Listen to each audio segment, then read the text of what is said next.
কারো মনে কষ্ট দিয়েছো, সে যদি তোমাকে রিপিট কষ্ট দিয়ে দেয় তাহলে তুমি বেঁচে গেলে। কথা বলেন না। কাউকে জুলুম করেছো, থাপ্পড় মেরেছো অন্যায় ভাবে, সে তোমাকে রিপিট থাপ্পড় দিয়েছে, অনেকটা বেঁচে গেছো তুমি। সে তোমাকে রিপিট লাথি মেরেছে, তুমি বেঁচে গেছো। রিপিট গালি দিয়েছে, তুমি বেঁচে গেছো। কিন্তু সে যদি চুপচাপ চলে যায়,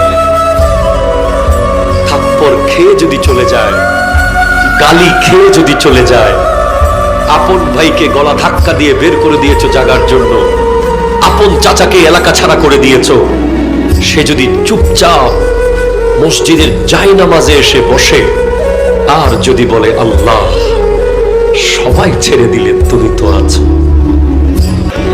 খোদা কি কসম, এমন আযাব আসতে পারে, সে যদি তার রিভেঞ্জ নিত, প্রতিশোধ নিত, সে হয়তো আপনাকে মায়ের বদলে মারত, কাটার বদলে কাটত, কিন্তু যদি সেটা আল্লাহর আদালতে চলে যায়, তার বান্দার কষ্ট আল্লাহ সহ্য করে না, সহ্য করে না।